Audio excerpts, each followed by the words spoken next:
बढ़ती हुई नजर आ रही हैं। अफगान तालिबान की जानिब से ये कहा जा रहा है कि भारत खिते का अहम और मुआशी शराकतदार है। पैगाम पाकिस्तान को देना चाहते हैं। बड़ी ही सिचुएशन जो है वो वॉलेटाइल है। जो मेरे नज़दीक ज़्यादा ख़तरनाक बात है वो ये है कि इस सूरत हाल में अब इंडिया कूद पड़ा है। ये सबसे ज्यादा अलार्मिंग और चीज इंडिया जो है वो पाकिस्तान को ब्लीड करने का कोई मौका हाथ से नहीं जाने देगा। इंडिया ने हमसे बहुत सारे बदले लेने और जो हमने फजूल कुछ हरकतें की हुई हैं माजी में। Taliban calls India a significant regional partner after officials meet. Dubai के अंदर जनाब मुलाकात हुई है। मेरा तो ख्याल है $200 बिलियन दे के अगर अमेरिका आपको गारंटी कर दिया कि हिंदुस्तान आपको नहीं अटैक करेगा तो कहेगा अब तुम किसके खिलाफ इस्तेमाल करोगे, और ये लो 200 बिलियन। अब इंडिया को आपसे लड़ने की जरूरत नहीं है, वो यहां से आपके ऊपर दबाव बनाकर रखेगा। ये एक अजीबोगरीब सिचुएशन हमारे लिए पैदा हो गई है। याद रहे कि पाकिस्तान और अफगानिस्तान इस वक्त एक तरह हालत जंग में है, और हालत जंग में जो मुल्क है अफगानिस्तान, उसका वज़ीर ख़ारजा जाके भारत के सेक्रेटरी ख़ारजा से मिलता है, और जो इंडियन डेलीगेशन है वो सारी उनकी स्टेट बैठी हुई है, परमानेंट मशीनरी जो होती है। जैसे ही यह खबर सामने आ रही है कि भारत और अफगानिस्तान नई डेवलपमेंट कर रहा है, उसे देखकर पाकिस्तान की बुरी हालत हो रही है, जिसके चलते पाकिस्तान की मीडिया अपनी अपनी प्रतिक्रियाएं दे रहे। मैं बहुत अरसे से कह रहा हूँ कि बिलाखिर भारत और काबुल तालिबान जो इस वक्त हुकूमत कर रहे हैं उनके दरमियान कुछ अंडरस्टैंडिंग हो ही जाएगी, और अब लगता कुछ यही है कि मामला। इंडिया ने तालिबान को सपोर्ट कर दिया, अफगानिस्तान को सपोर्ट किया है। भारत की एक्सटर्नल अफेयर्स मिनिस्ट्री की तरफ से एक स्टेटमेंट जारी की गई है जिसमें पाकिस्तान को ब्लेम किया गया है। कितना बड़ा सेटबैक है आपकी नजर में? लेकिन भारत ने इस का पूरा फायदा उठाया है और इस वक्त तालिबान के साथ खड़े हैं। और तालिबान की हुकूमत भी भारत पे काफ़ी उनकी ख्वाहिश है कि भारत जो डेवलपमेंट का मामला है उसमें भारत हिस्सा ले, इन्वेस्ट करे आकर अफगानिस्तान में। तो उस फर्क के नतीजे के अंदर फिर हम इन पे आलमी प्रेशर डलवाएंगे। तो उसमें अब ईरान के ऊपर तो ट्रम्प साहब का और इजराइल का फोकस होगा। तो अगर हम उस एंगल से देखें कि हमारा जो दो जो हमारी सरहदी इलाके हैं वहां पे बहुत हद तक टर्बुलेंस होगी। सही बात है कि ईरान में अलग मामला होंगे और अफगानिस्तान का अलग। बात करना चाहता हूँ वो ये है कि ये हम अफगानिस्तान के हवाले से हमारी जो पाकिस्तान की पॉलिसी है, कहा जा रहा है कि पिछले 40-50 साल की जो पॉलिसी है वो ऑलमोस्ट हमारी जो इन्वेस्टमेंट है वो डूब गई है। पहले तो मुझे इस पर बताएं, ये बात सच है? आपको लगता है ये बात ठीक है, या कि आप समझते हैं कि अभी भी हम अफ़गानिस्तान के हवाले से चीज़ें पाकिस्तान के कंट्रोल में? देखें, अगर पाकिस्तान की अफ़गान पॉलिसी होती तो फिर वो डूबती और उसका कोई हिसाब लगाते कि कितना नुकसान हुआ और कितना फ़ायदा हुआ। पाकिस्तान की का जो सिक्योरिटी डॉक्ट्रिन है उसमें सिर्फ एक ही पॉलिसी है, और पाकिस्तान की वो पॉलिसी इंडिया पॉलिसी।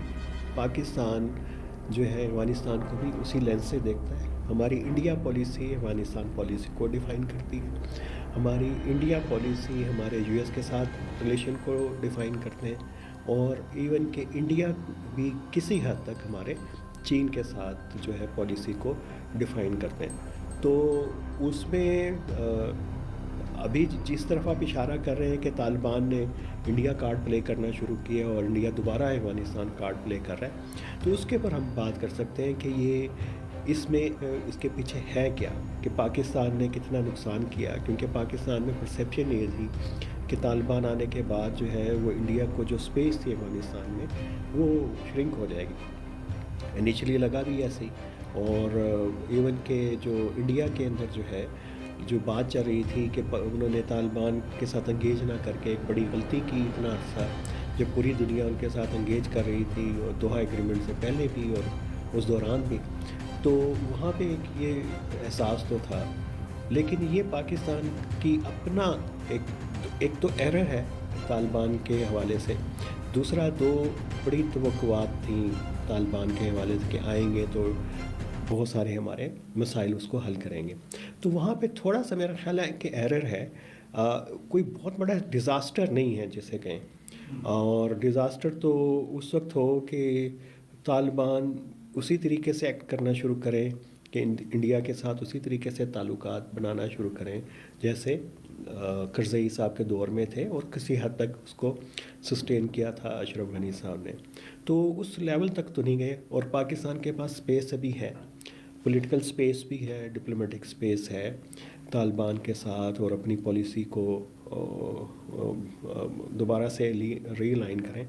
लेकिन उसमें इंडिया के साथ ताल्लुकात और वो उसमें मेरा ख्याल है बिल्कुल। मैं राणा साहब जो मेरी एक रिडल है, मैं चाहता हूँ आप इसको एड्रेस करें। मैं कुछ दिनों से ये सोच रहा हूँ, जब अफ़गानिस्तान के अंदर तालिबान आए 15 अगस्त 2021 में, तो उसके बाद इंडियंस ये चाहते थे कि एक रीजनल डायलॉग शुरू हो, जिसमें उन्होंने, आपको पता है, NS लेवल का प्रोसेस शुरू किया, जिसमें उन्होंने सेंट्रल एशियन ममालिक, ईरान, चाइना, रशिया, सबको मिलाया।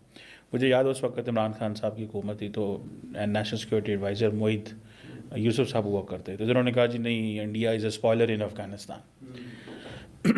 बिल्कुल पाकिस्तान की, जैसे आपने कहा कि पॉलिसी के हवाले से इंडिया स्पॉयलर है अफ़गानिस्तान में।